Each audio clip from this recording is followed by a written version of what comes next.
मार्गदर्शन क्विज श्रृंखला में बहुत बहुत स्वागत है आपका। इस क्विज का मूल उद्देश्य आपकी 12वीं की परीक्षा की तैयारी में हमारी हर संभव मदद करना है।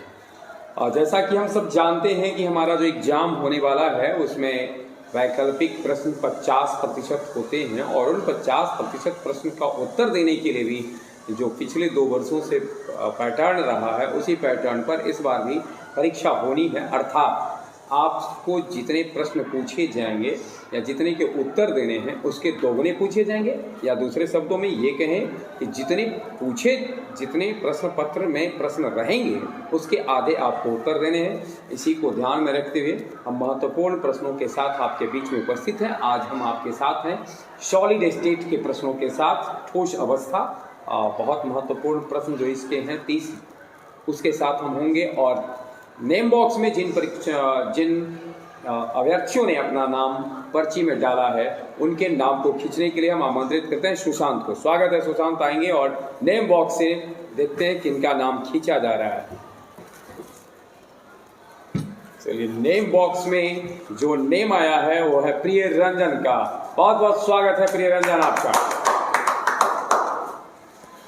प्रिय रंजन, जैसा कि विदित है आपको कि इसमें हम ठोस अवस्था से आपसे सवाल पूछेंगे।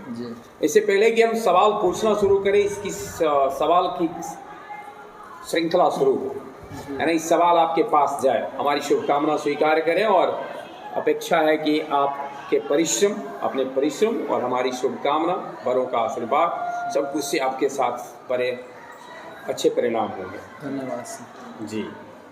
ठोस अवस्था का पहला सवाल आपसे है, निम्न में कौन रवेदार ठोस है, क्रिस्टलाइन सॉलिड है?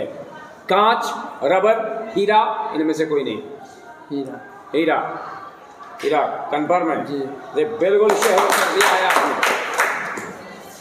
बीसीसी इकाई सेल में, जो बॉडी सेंटर्ड क्यूबिक सेल होता है, बीसीसी इकाई सेल में परमाणुओं की संख्या कितनी है?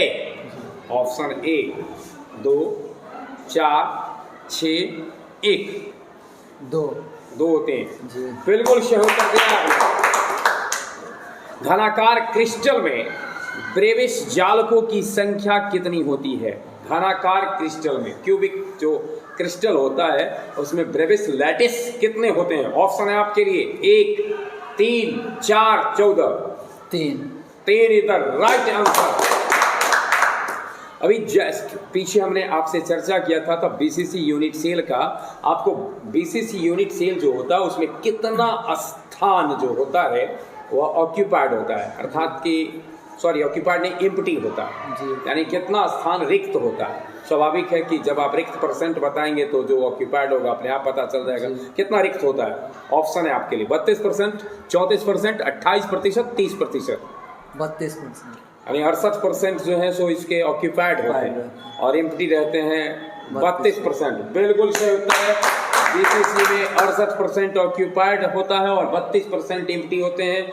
अगला सवाल आपसे है, फेरी चुंबकीय पदार्थ आपको बताना है, जो हम बताएंगे उनमें से कौन फेरी चुंबकीय पदार्थ है?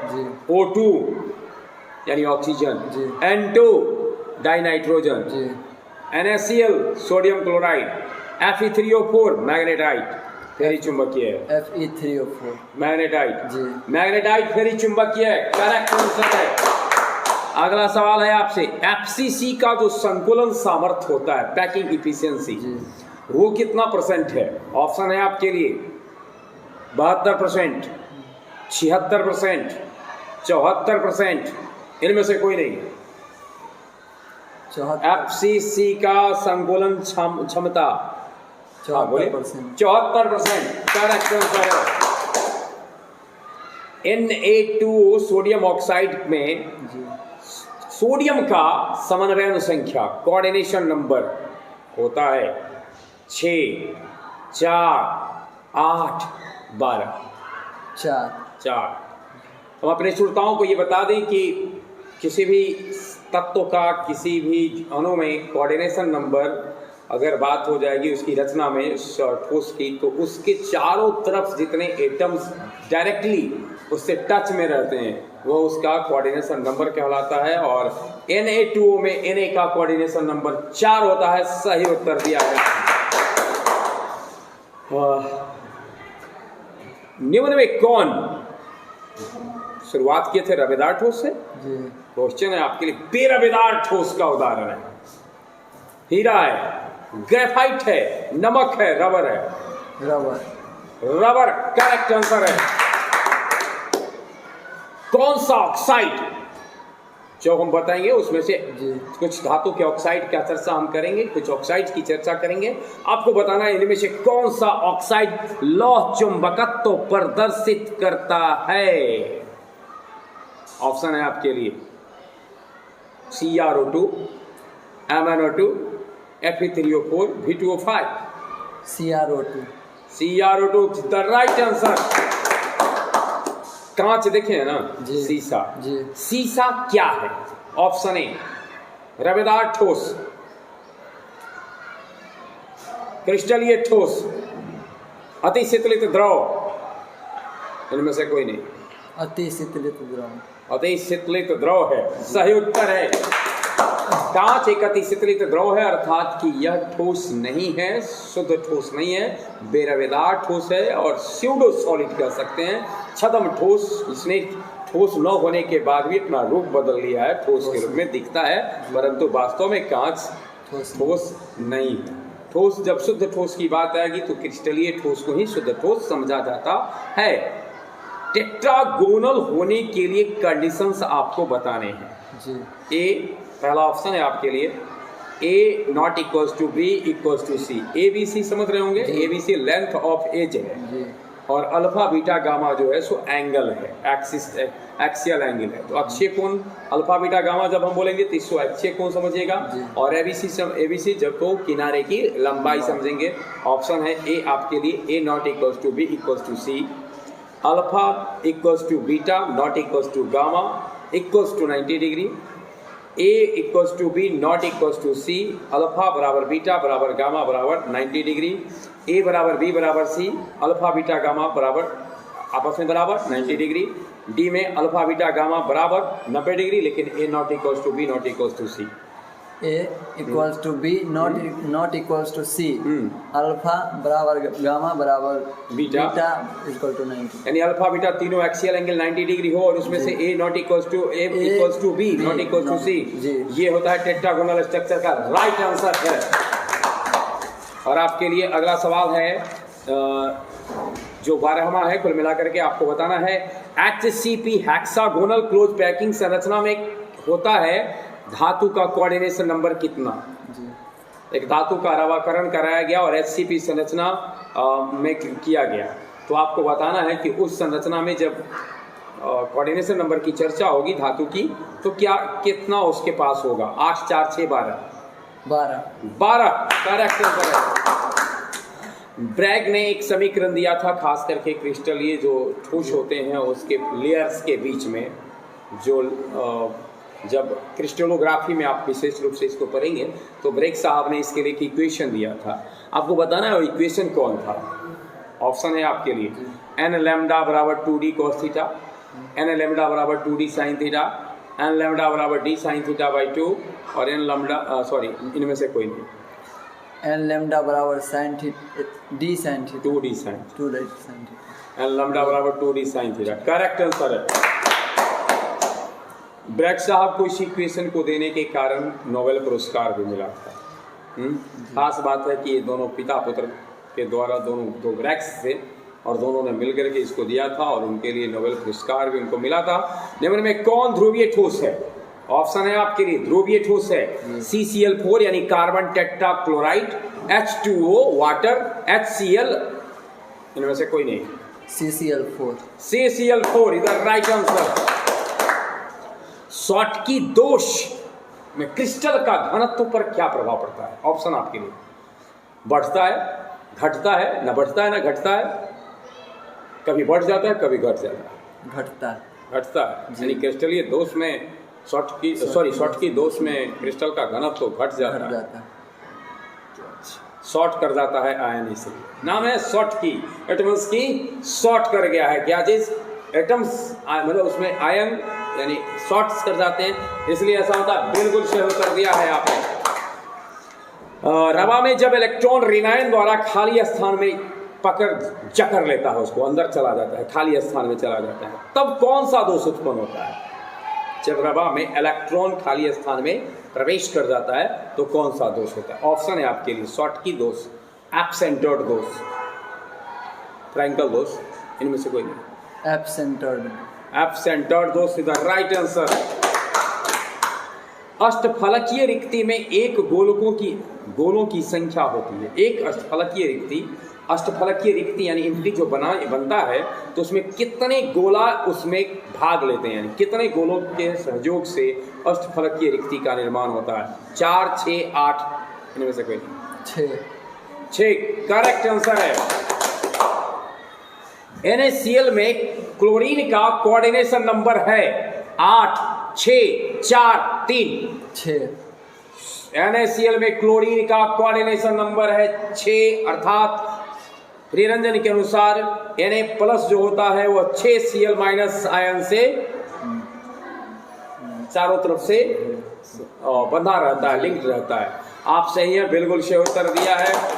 और FCC यूनिट सेल में परमाणुओं की संख्या है, FCC यूनिट सेल में परमाणुओं की संख्या 2, 4, 3 परमाणु। यहाँ पर परमाणु कहने का संशय कणों की संख्या भी पूछा जा सकता है, ठीक है। तो 2, 4, 3 इनमें से कोई नहीं। 4 है करेक्ट आंसर है। लेविस जालक या क्रिस्टल जालक की संख्या कितनी है? ऑप्शन ब्रेविस जालक, जिसका ब्रेविस जालक या क्रिस्टल जालक की संख्या है 12, 10, 14, 6।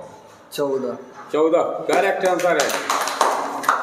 अब अगला सवाल आपके लिए है जो 21वां सवाल है आपके लिए। जर्मेनियम में ग्रुप 13 के तत्व को मिश्रित कर देने पर सेमीकंडक्टर प्राप्त होगा।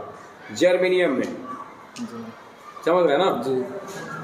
ग्रुप 13 के तत्व को मिश्रित कर देने पर, जर्मेनियम जानते हैं वर्ग 14 का तत्व है ना, तो वर्ग 14 के तत्व में वर्ग 13 का तत्व जब मिश्रित कर दिया जाएगा तो किस प्रकार का सेमीकंडक्टर प्राप्त होगा? आपके लिए ऑप्शन है एन टाइप, पी टाइप और ए और बी दोनों, इनमें से कोई नहीं। P type is the right answer. और अगला सवाल आपसे है, पी टाइप अर्धचालक की विद्युतीय प्रकृति होती है धनात्मक और ऋणात्मक, उदासीन, कहा नहीं जा सकता? उदासीन होता है, करेक्ट आंसर है। कौन सा अक्रिस्टलीय ठोस का उदाहरण है? यानी अभी जो हम बोलने जा रहे हैं इनमें से आपको बताना है कौन बेराबेदार ठोस है। बेराबेदार ठोस है NaCl, ZnS, कांच, SiC। कांच। पीछे प्रश्न पूछे जा चुके, बिल्कुल सही उत्तर दिया है। मैग्नेटिक मोमेंटम म्यू बराबर फॉर्मूला होता है √n × n+2 Bohr magneton, √n+1 Bohr magneton, √n n+3 bore magneton, और इनमें से कोई नहीं। √n × n+1 bore n × n+1 Bohr magneton. जो ए नंबर ऑप्शन, ए और नंबर ऑप्शन से नहीं मतलब, हम फिर से एक बार बोल लेते हैं। √n × n+2 Bohr magneton, √n × n+1 Bohr magneton, √n × n+3 और none. √n × n+2 Bohr magneton. Confirm है जी? या n × n+1? नहीं, 2 सही उत्तर है। सुचालक की विद्युत चालकता का क्रम है 10⁴ से 10⁻7 ओम इनवर्स मीटर इनवर्स, 10⁻3 से 10⁻7 ओम इनवर्स मीटर इनवर्स, 10⁻⁻4 से 10⁻⁻7 ओम इनवर्स मीटर इनवर्स, इनमें से कोई नहीं। 10⁻4 से 10⁻7 ओम इनवर्स मीटर इनवर्स, यानी 10⁻4 से लेकर के 10⁻7 ओम इनवर्स मीटर इनवर्स तक होती है विद्युत चालकता सुचालक की। करेक्ट आंसर है। NaCl की संरचना निम्न में से किस प्रकार की होती है? FCC, BCC, HCP, इनमें से कोई नहीं। FCC करेक्ट आंसर है। निम्न में कौन सा यौगिक स्कॉटकी दोष को प्रदर्शित करता है? NaCl, AgCl, ZnS, AgBr। NaCl, AgCl, ZnS, AgBr। AgCl। गलत उत्तर हो गया है। The right answer is NaCl। और अगला 28वां प्रश्न है आपसे। चतुष्फलकीय रिक्ति निम्न में से कितने गोलों से घिरी होती है? चतुष्फलकीय रिक्ति का निर्माण कितने गोलों से होता है? यानी कितने गोले जब आपस में चारों तरफ से जुड़ते हैं तो चतुष्फलकीय रिक्ति बनता है? 4, 6, 8, 3। 4। चतुष्फलकीय इसलिए 4। आप सही है, बिल्कुल सही। एंटी फेरोमैग्नेटिक ऑक्साइड निम्न में से हैं। एंटी फेरोमैग्नेटिक ऑक्साइड हैं MnO2, TiO2, VO2, CrO2। MnO2 is the right answer. और इस एपिसोड का कल कि आपके लिए आखिरी प्रश्न यानी ठोस अवस्था के 30 महत्वपूर्ण प्रश्नों में से 30वां सवाल आपके लिए है। ताप वृद्धि के साथ विद्युत चालकता जो धातु की होती है, ताप वृद्धि के साथ निम्न में से किसकी विद्युत चालकता में कमी होती है? ऑप्शन: अर्धचालक की, अचालक की, धात्विक सुचालक। इनमें से कोई? धात्विक सुचालक। धात्विक सुचालक। जरा सहम कर दे। थोड़ा सा कंफ्यूजन है लेकिन यही लगता है सही उत्तर है। आपने 30 प्रश्नों में से 29 का सही उत्तर दिया। बहुत बहुत शुभकामना है हमारी। एक बार फिर से शुभकामना देते हैं। आने वाले समय में जो आपकी परीक्षा हो काफ़ी बेहतर हो। इन शुभकामनाओं के साथ आने के लिए बहुत बहुत धन्यवाद।